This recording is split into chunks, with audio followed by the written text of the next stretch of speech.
All right. Good morning, guys. Great Thursday morning. Hope all is well. Sorry, a little bit later start this morning. Moving a little bit slower after the knee surgery, but it's all good. Good night's sleep.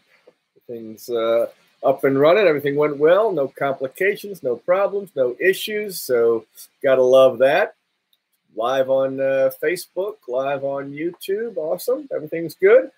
This morning's live stream, a little bit different, obviously. I'm sharing everything about my business, what I'm doing, and how we're trying to grow the company. And I have a number of different areas of interest. One of them happens to be cryptocurrency. And so I got into crypto back in May of 2014, I think. The first time I purchased any.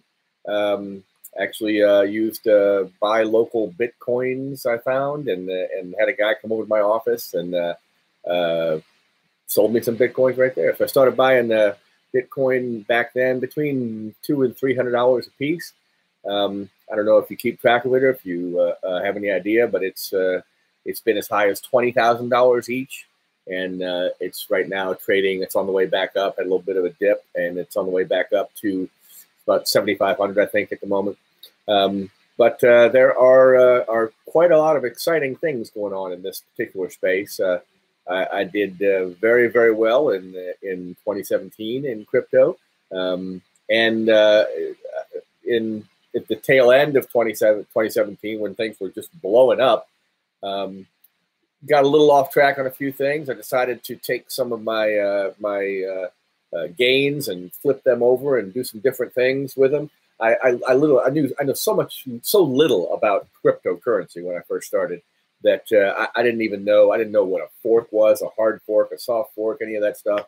I didn't even really understand what was happening. I just woke up one day and saw about $40,000 worth of Bitcoin cash in my wallet, in my Coinbase account. I was like, what? How did this happen? So I decided I needed to get a little more information on it, and started researching it and watching a bunch of YouTubers. And I've listed in the description below here and in the Facebook comments all of my favorite YouTubers, cryptocurrency YouTubers.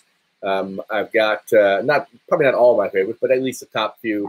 I've got the Crypto Intelligence Report, which is shout out to the Oracle. I've been following him. Ivan on Tech is a great YouTuber.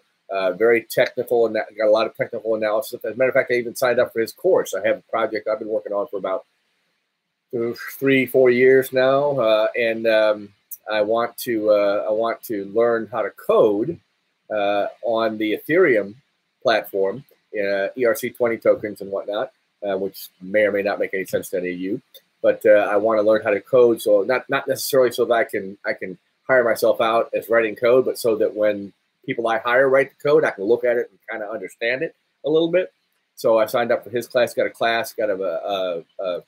class starts June 1st, and we're going to learn Ethereum, I think EOS and NEM programming on those 3 languages from scratch. You can start from zero. So Ivan on Tech, another great YouTuber. Crypto Investor, another great YouTuber. Just a real straightforward analysis of the markets, what's going on.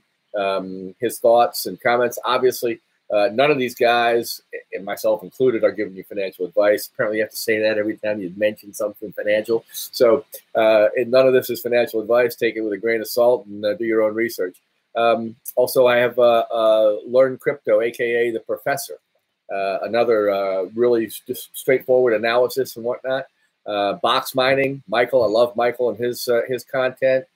Does a great job with. He's a gamer, comes from the gaming side of it, so that's where a lot of this. That's where really all the crypto stuff got started, on the gaming side. So he comes from that background and produces some great content.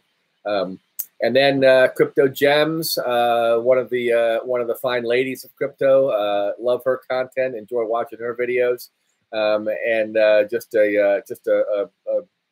she's just a great little YouTuber that I subscribe to and whatnot. And then Crypto Daily, last one I'll list. He's been away for a little while, but he's back now. I love his content. It's just he's got a great sense of humor, and I always get a kick out of it. He's an altcoin guy, does a lot of altcoin analysis and whatnot. So these last couple of months, the altcoin market's been kind of flat. Kind of the market cap has been kind of flat across the board. When you look at the market capitalization figures, been just kind of no frills over these last few months. A lot of different speculation as to why that is. The regulatory environment's changing. We're not really sure where that's going at the moment, and what the up or downside of that will be. But it looks like we maybe have gotten out of our current bottom and are currently on the way back up. One of the things you can understand, crypto is very different than anything else out there from an investment standpoint. It is highly volatile, very risky. Don't mortgage the house. Don't spend the kids' college fund. I mean, if you got a little play money that you want to put into it, that's fine. I believe very strongly in it. When I first learned about it back in 2014, actually Glenn Beck, I was listening to Beck on the radio, and he started talking about it. And I'm an economist by trade. I studied economics in college, and I just looked at it from a diversification standpoint and from a basic economic standpoint. When I first learned about Bitcoin, the fact that it seemed very interesting, for one. There was a finite supply. There's only ever going to be 21 million coins. And I thought, that is, from an economic standpoint, when you were dealing with fiat currency, money, dollars, and whatever country you happen to be talking about, I'm talking about U.S. dollars. But when you talk about fiat currency, there's an unlimited supply. I mean, we've had this quantitative easing, Q1, Q2, Q3, Q infinity. That was going on for years and years, and it just pumped trillions of dollars into the economy, and it's all digital money, just pumping it into the banks and whatnot. We can get into a whole another conversation, another video of what that means to the economy, but what it will ultimately mean to the economy. But that there's just an unlimited supply when you have a printing press. Not so with Bitcoin. It was there was only ever going to be 21 million coins. That's it. It's a hard cap. You can't hack the code or change that or break that or make more. So when you think about the use cases, as far as just being able to transfer money without a third party, removing any additional trust issues, having to go from my bank account to a central bank to another central bank to another bank account to a person. A lot of room for error, a lot of room for fees, a lot of room for stuff in there. So just from that standpoint alone, the unbanked, I mean, in the world, there are millions and millions and millions of people that don't have access to a bank. Or if you happen to live in one of these countries that's teetering on the brink of collapse, Venezuela or Greece, or one of these places that are just in financial ruin. Virtually, then I mean, what are you going to do? You're going to put your money in a bank account when it with the inflation rate is 1,000% or more, and you're losing money hand over fist every day. You put $1,000 in one day, the next day it's worth $100. I mean, forget that. So people are looking for a store of value, and it just seems to make sense. It seems at the time to make sense to me, just from an economic standpoint. So limited supply, virtually unlimited demand. I said, this could be big. I think I'm going to put a little bit of money in that. So I put some money into it. Again, not anything I couldn't afford to lose. When it hit $1,000 a coin, I drew all of my money out, all my principal out, and everything else has been just profit, free money from that. You do have to be careful because there are tax ramifications for all that. You have to track all that when you make a sale. Then you have to report, long-term, short-term capital gains, blah, blah, blah. Not trying to give you tax advice. Talk to your accountant. I am not an accountant, but I do pay my taxes. So it's been very interesting, the road that I'm on, that I've been on. As I said, I got into I kind of took the next step late 2017, early 2018. Got into some ICO investing, which essentially has fallen flat on its face. and I've lost everything. Well, not everything, but the bulk of what I did there. I've learned so much. These guys, you know, the Oracle at Crypto Intelligence, Ivan, crypto investor, the professor, really good teacher. You know, Crypto Daily. Learned a little bit about altcoins. Got into a little dabbling in some altcoins and Boxmining. All those guys, CryptoGemz. They're all great teachers, and they have a bunch of great advice to share with you. I've learned so much. I just consider it an education expense. You know, much like I paid Ivan for his course that starts in June of this year.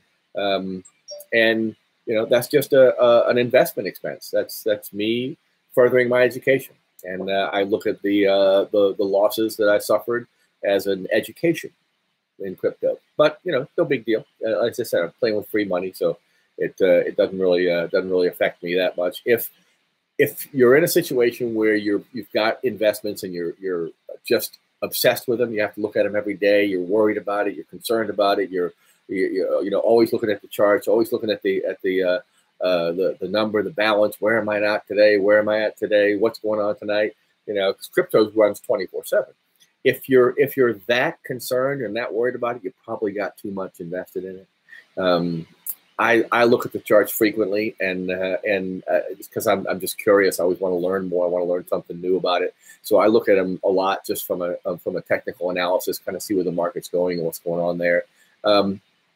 So would love to share any information. If you guys got any questions or anything on that, I've got all of my contact links, my points of contact down in the description, both here and Facebook.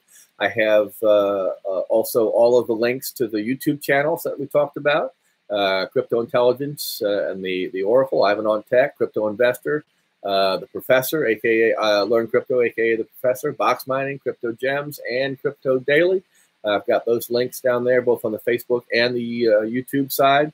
So have enjoyed their teachings and watching their videos. I watch so little TV these days that it's ridiculous. Most of my time is on YouTube. Although I had to start watching The Americans recently. Very good series there. That's a good one. But it's an interesting journey, and you know, if you want to just go in and play around and say, okay, what would happen if I put $500 in this or $1,000 in this today, and just say, just do it on a spreadsheet, just make a little spreadsheet and just kind of pretend trade for a little while and see what happens. It's an interesting time in our lives, both from a technology and a financial standpoint. Things are moving so incredibly fast. On the technology front, that it's just mind-boggling. You know, get a little off track here probably, but I mean, there was a time in humanity, in the history of humanity, when a single person, a single man, could essentially know everything that there was to be known. Today, they say that the collective knowledge of the human race is doubling every 18 months. Let that soak in for a minute. The collective knowledge of the human race is doubling every 18 months. That is a staggering amount of information, and there's no way everybody can be up on everything. Most people can't hardly be up on anything, and you know, so pick your battles, so to speak. As I said, I'm an economist. I love studying the economy. I love studying economics. When I learned in school very early on that economics was the science of business, I was kind of like science, but I had a bad experience early on with a guidance counselor that told me I didn't have the math skills to be a scientist. So when I learned that the economics was the science of business, I said, you know what? I like science. I like business. I've been an entrepreneur since I was a kid. My dad raised me that way, and has continued to influence me over the years, even though he passed a few years ago. But still, very, very powerful influence in my life. And I look forward to continuing to grow in that vein. So I guess that's about it for this morning. I'm going to wrap this thing up and get busy to work here. About 10 minutes after 9 today, Thursday. So Hope you guys have a great week. Give me a like on the YouTube. Give me a heart on the Facebook. If you're watching on Facebook, my hands are messed up. There's the heart. So if you got me on Facebook, hit me up with the heart, and I would love to hear some comments. Whatever you want to comment about, feel free to do so. I'll try to answer them as best I can. And that's kind of it for this morning. So you guys have a great day, and remember, no matter whether you think you can, or you think you can't, you're right.